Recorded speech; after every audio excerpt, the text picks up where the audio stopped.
नमस्कार, नमो नारायण। गीता दैनिक के अंदर आज हम प्रवेश कर रहे हैं 359वें दिन, 359th डे, 18वां अध्याय, मोक्ष संन्यास योग। 3 श्लोक, 60, 61, 62 और महत्वपूर्ण श्लोक, साधक के जीवन के लिए बहुत महत्वपूर्ण श्लोक, समझने के लिए, वेदांत को समझने के लिए और अद्वैत को समझने के लिए। आइए श्लोकों का पाठ करें। स्वभावजेन कौन्तेय निबद्धस्वेन कर्मणा कर्तुं नेच्छसि यन्मोहात् करिष्यस्य वशोऽपितात्। ईश्वरः सर्वभूतानां हृदेशे अर्जुन तिष्ठति। भ्राम्यान् सर्वभूतानि यन्त्ररूढानि मायया। तमेव शरणं गच्छ सर्वभावेन भारत। तत्प्रसादात् परां शांतिं स्थानं प्राप्स्यसि शाश्वतम। भगवान श्री कृष्ण कहते हैं, और हे कौन्तेय, जिस कर्म को तू मोह के कारण नहीं करना चाहता, उसको भी अपने स्वभावज कर्म यानी शास्त्र कर्म से बंधा हुआ विवश होकर तू करेगा। और हे अर्जुन, अपनी माया के द्वारा समस्त प्राणियों को यंत्रारूढ़ की भांति अर्थात यंत्र पर चढ़ी कठपुतलियों की तरह उनके कर्म संस्कारों के अनुसार भ्रमण कराता हुआ ईश्वर सब प्राणियों के हृदय में स्थित है। ईश्वर, अतः हे भारत अर्जुन, तू सब प्रकार से उस परमेश्वर की ही शरण में जा।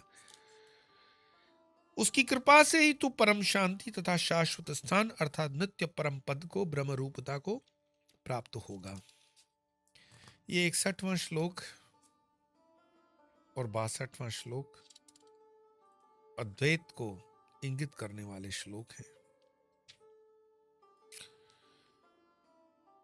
पहली बात तो यह है कि कल हमने जो पाठ किया उसमें था कि अगर तुम अपने निज अहंकार का आश्रय लेकर के कहेगा कि मैं युद्ध नहीं भी करूंगा तो भी तेरा स्वभाव तुझसे युद्ध करवाएगा, तुम क्षत्रिय हो।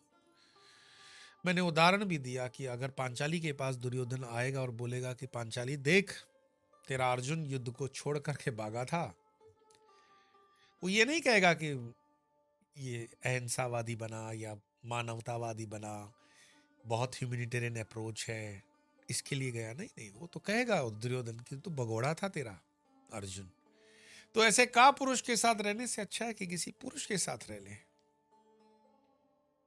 और ये शब्द अर्जुन सुन नहीं पाएगा, उस समय सहज हथियार उठाएगा और लड़ाई कर लेगा। तो कृष्ण कहता है बाद में लड़ाई करेगा, वही तो बात होगी, तेरा स्वभाव तो उसे करवा लेगा। और मोह के कारण नहीं करना चाहता ना, आज के श्लोक में वो कह रहे हैं कृष्ण की, आज मोह के कारण तू नहीं करना चाहता, उसको भी अपने स्वभावज कर्म शास्त्र कर्म से बंधा हुआ विवश होकर तू करेगा ही। कहां जाएगा? कोई चोर उचक्के बदमाश डाकू लुटेरे आ जाएंगे तेरे दरवाजे पर तो तू हथियार उठा लेगा। तेरे अड़ोस पड़ोस में भी अगर ऐसा कोई किस्सा हुआ, कोई आ जाएगा, तुम क्षत्रिय हो, तुम रह नहीं पाओगे। वो खून के अंदर तुम्हारे उठेगी गर्मी और तुम लड़ने के लिए तत्पर हो जाओगे। कारण भी यही है, समाज के अंदर जब हम उस वर्ण आश्रम को देखते हैं, मैं जातिवाद की बात नहीं कर रहा हूं, वर्ण आश्रम की बात कर रहा हूं। खासकर आपने देखा होगा जो डिफेंस के अंदर काम करने वाले सैनिक होते हैं, करप्शन नहीं करते हैं। देश का एकमात्र तंत्र जो डिफेंस तंत्र है हमारा, उसमें प्रामाणिकता वाले लोग ज्यादा हैं। न खाते हैं न खाने देते हैं। लाइन में आएगा, लाइन से टिकट निकलवाएगा, बीच में कोई जा रहा है तो हो हल्ला की आवाज करेगा, और अगर उस पर किसी ने टोका टाकी या गलत बात की तो तत्पर होता है, अग्निवीर की तरह खड़ा हो जाता है मैदान में, क्योंकि वो शास्त्र धर्म का है। उसी तरह देख रहे हो ट्रेन के अंदर दो लोगों के बीच में बहस चल रही है और दो लोग गलत किसी बात पे अटक गए हैं, तो तीसरा व्यक्ति आकर के उनके बीच में अपना स्टेटमेंट देता है। थोड़ा सा रिसर्च करोगे तो पता पड़ेगा, या तो वो टीचर होगा या तो कहीं पे अच्छा स्टूडेंट होगा। मैं बता रहा हूं, आश्रम के दृष्टि से वो ब्रह्म ज्ञान को पाने वाला ब्राह्मण है। जाति से कोई भी हो सकता है, लेकिन टीचर है।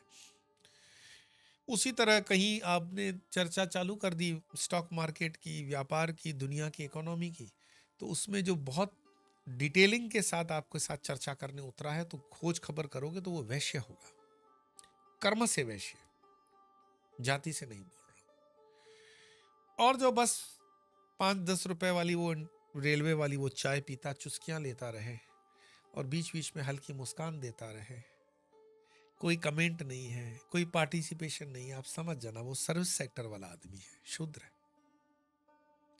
शूद्र वो नहीं है जो जाति में हम गिनते हैं, शूद्र mean service sector. Service sector वाले को वैसे भी कौन सी आजादी है? आज भी जितने लोग सर्विस सेक्टर में हैं वो क्या रहे हैं? अगर वोटिंग के पैटर्न को भी देखोगे तो ठीक ढंग से वही वर्ग है जो वोट करने भी नहीं जाता है, और वोटिंग के तुरंत बाद गाली देने वाला भी वर्ग वही होता है कि हमारे लिए सरकार क्या कर रही है, कोई तो फायदा नहीं, मेरे एक वोट करने से क्या हो जाएगा। परिवर्तन की बातें करेगा, परिवर्तन करने में योगदान नहीं देगा, ये वो वर्ग है। तो शास्त्र धर्म की बात चल रही है, क्षत्रिय की बात चल रही है, और कृष्ण उसको कह रहे हैं अर्जुन को कि तेरा स्वभाव तुझे छोड़ेगा नहीं, तुझे युद्ध तो करना पड़ेगा। लेकिन जो महत्वपूर्ण श्लोक में हमेशा कहता हूं वो है 61वां और 62वां श्लोक। मैं कोई विवाद नहीं इसमें खड़ा करना चाहूंगा, लेकिन मूल श्लोक को आप सुनेंगे और मूल श्लोक पर चिंतन करेंगे। उसमें ईश्वर शब्द और परमेश्वर शब्द आया है, इस पर चिंतन करना कि ईश्वर शब्द और परमेश्वर शब्द का भगवान कृष्ण ने क्यों उपयोग किया है। वो कृष्ण भी तो कह सकता था अपने नाम को। मैं श्लोक पढ़ता हूं 61वां। ईश्वरः सर्वभूतानां हृदय अर्जुन तिष्ठति। हे अर्जुन, माया के द्वारा सबको जो यंत्रारूढ़ कठपुतलियों की तरह भ्रमण कराता हुआ ईश्वर, ईश्वर सर्वभूतानां, ईश्वर सब प्राणियों के हृदय में स्थित है। और किसी प्रवचन में मैंने कहा कि भाई बताओ, ईश्वर सर्वभूतानाम भगवान कृष्ण गीता में कहते हैं, कृष्ण सर्वभूतानाम क्यों नहीं कहते? कृष्ण क्यों नहीं कहा कि मैं हूं तुम्हारे अंदर? क्यों नहीं कहा? फिर उसके अगले श्लोक 62वें में कहते हैं कि तमेव शरणम गच्छ सर्वभावेन भारत तत्प्रसादात् पराम शांतिम स्थान प्राप्स्यसि शाश्वतम। हे भारत, तू सब प्रकार से उस मतलब परमेश्वर की शरण में जा। तमेव शरणम गच्छ सर्वभावेन भारत तत्प्रसादात् पराम शांति। तू परम शांति अर्थात शाश्वत स्थान अर्थात नित्य परम पद को, ब्रह्म रूपता को प्राप्त होगा।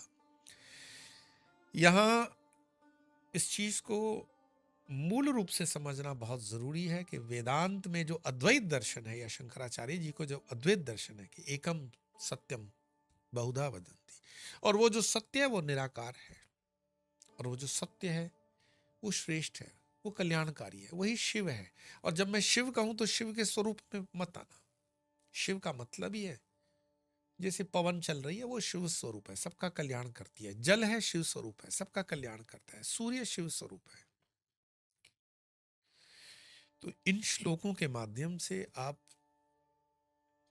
ये जान सकते हो और इसके ऊपर विवेचन कर सकते हो। समय की सीमा रहने के कारण हम बहुत कुछ उसको एलोब्रेट नहीं करते हैं। सेमिनार्स वगैरह होते हैं तो उस पर काफ़ी चर्चा होती है, प्रश्नोत्तरी भी होती है, और आने वाले दिनों के अंदर शायद गीता कर ऊपर मेरा कोई जहाँ जहाँ लेक्चर्स होंगे वहाँ का प्रवचन का वीडियो इसी चैनल पर लोड करने का प्रयास हम करेंगे।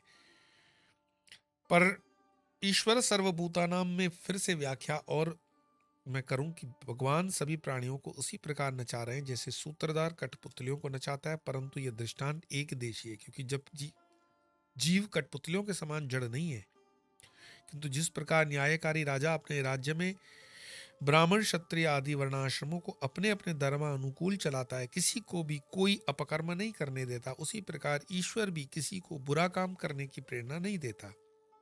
इसी से उसे सूत्रधार बतलाया है, किसी को ऐसी शंका न हो कि अपकर्म भी भगवान करते हैं। इसीलिए अगले श्लोक में भगवान की शरण में जाने का आदेश है कि यहाँ उपासना का प्रसंग है, ज्ञान का नहीं है। अतः यहाँ भगवत भजन पर ही जोर दिया गया है, क्योंकि सबके स्वामी और प्रेरक तो भगवान है। जिस प्रकार चरख पर चढ़े हुए लोगों को चरख वाला घुमाता रहता है, वैसे ही शरीर रूप यंत्र पर चढ़ाकर भगवान सबको अपनी माया से घुमाते रहते हैं। उमा दारू योश तकी नाही, सबही नचावत राम गुसाई। भक्त की दृष्टि से किसी के गुण अवगुण पर नहीं जानी चाहिए।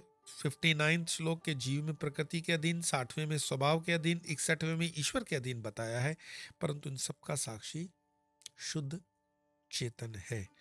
और अगले श्लोक कल में भगवान के उपदेश का संहार करेंगे, लेकिन फिलहाल इन तीनों श्लोकों का पाठ करेंगे। आइए तीनों श्लोकों का पाठ करते हैं। स्वभावजेन कौन्तेय निबद्धस्वेन कर्मणा, कर्तुं नेच्छसि यन्मोहात् करिष्यस्य वशोऽपि तत्। ईश्वरः सर्वभूतानां हृदेशे अर्जुन तिष्ठति, भ्राम्यान् सर्वभूतानि यन्त्ररूढानि मायया, तमेव शरणं गच्छ सर्वभावेन भारत, तत्प्रसादात् परां शान्तिं स्थानं प्राप्स्यसि शाश्वतम्। आज इतना ही, कल फिर मिलेंगे, तब तक के लिए नमो नारायण।